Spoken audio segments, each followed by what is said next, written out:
Welcome to SoluSoft Document Management System and Workflow Management System.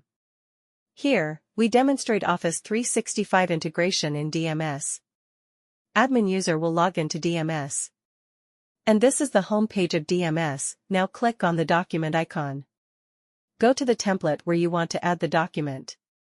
Click on Add Document icon. Now, select the document and hit Upload.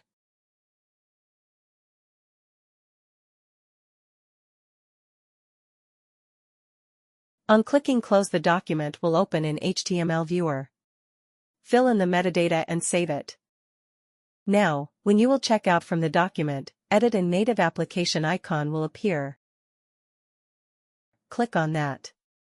The document will automatically open in its native application via SharePoint. Make the necessary changes, they will be saved automatically.